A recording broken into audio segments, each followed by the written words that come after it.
The newest trending trash, you say? Fine, whatever floats your boat. I hope everyone's prepared for some more dramatic swooning and tightly laced corsets. Alright, let's dive into this abyss called Bridgerton Season 3. Oh lord, here we go.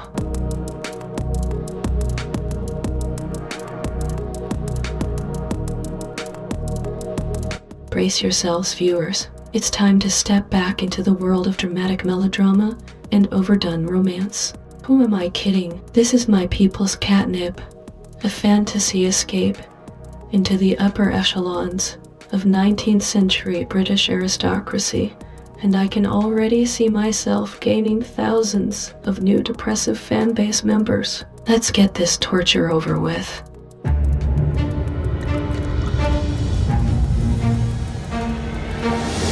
Dearest gentle reader, we have been apart for far too long. At last, London's fashionable set has made its return. And it seems that our bon ton is moving with the changing tide. So, too, is this author. I cannot live at home any longer. I must take a husband. Does my lady have a suitor in mind? Is that our brother? Colin?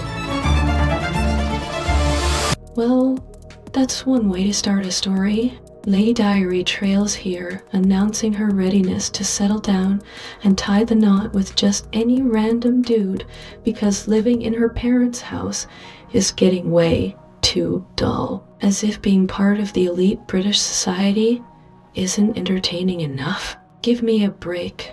Brother, under what foreign sun did you apparently get so sturdy? Oh, it is good to see you. Is it? Something wrong? Seems as though every Bridgerton was born to attract notice. For some of us, notice is very slight. If a husband is what you seek, let me help you. Are we not friends? Friends. I should like to see your skills. Oh, look who's decided to make an entrance. Our charming gentleman seeking out an heiress for marriage, and some spicy drama to add to his life. Seems like Mr. Old Friends here has found himself quite a thrilling chase ahead. Let's watch and enjoy the flirtation unfold as they try to tame our heroine before another social season comes to its end. As they are first. How delightful to see you all. The splendid weather we are having. I would not be angry if you found me to be a lost cause. You must not say such things. You are Penelope Featherington. Do not forget that. She's not seeking a husband in you, I hope. No, I'm only helping her find one. Since when are you worried about Penelope?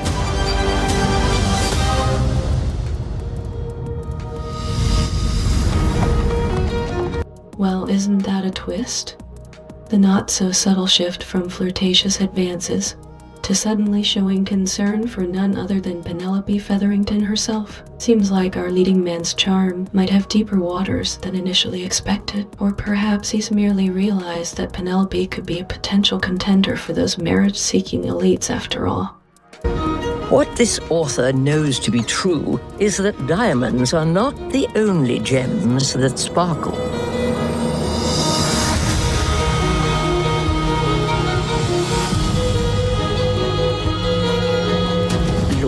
Deb. An attempt at poetic wisdom there, see?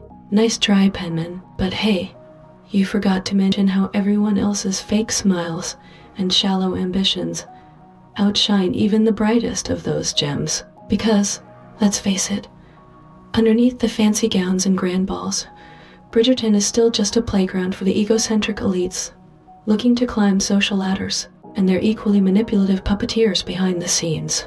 He is eager to take a wife this season. You look especially beautiful tonight, Miss Featherington. You have done very well, Penelope. What more could you want? Mother, do you believe the best foundation for love is friendship? It is rare, but you must follow your heart.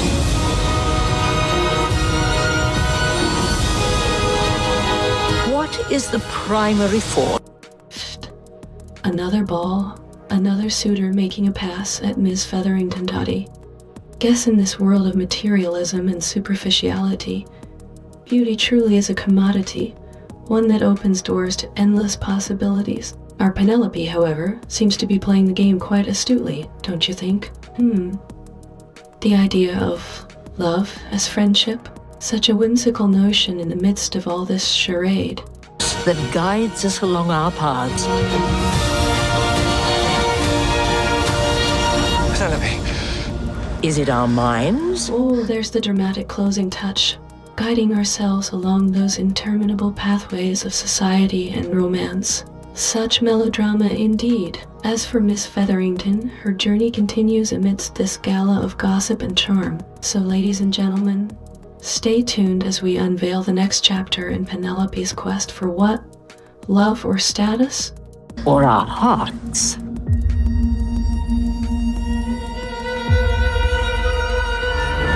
Oh, you romantic fool.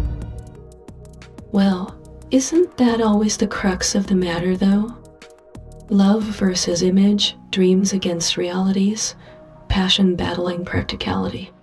In the end, it's like a cheesy cliché movie where we all sit on the edge of our seats, wondering if Cinderella will get her happily ever after, even as midnight ticks closer.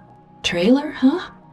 More like a teaser designed to pique our curiosity and rile up our emotions ahead of the grand debut. And boy, they sure know how to play with our feelings, don't they?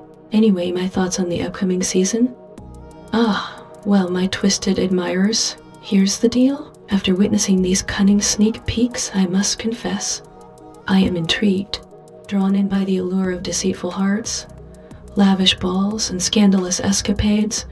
It's hard not to feel an uncontrollable urge to binge-watch the enthralling spectacle about to unfold. Will Miss Featherington find the elusive prince amongst all these gilded rats? Now, there's an interesting take on things. To put it bluntly, my dear audience, it appears the world of high society has once again fallen victim to their superficial standards and hypocrisy, portraying the beloved Penelope as plump as both hilarious and a bitter nod to the shallow minds governing the social landscape.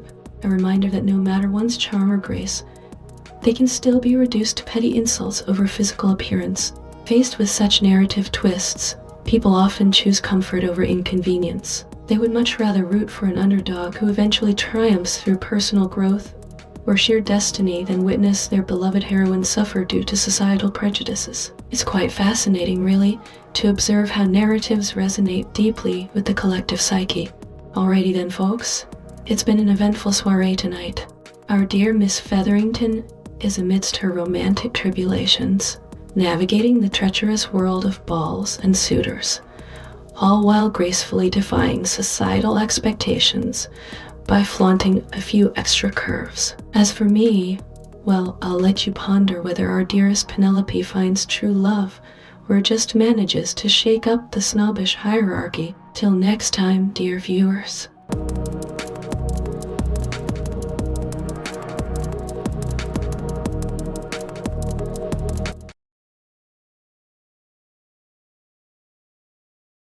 Ja, oh, well, should be delayed. It's what I'm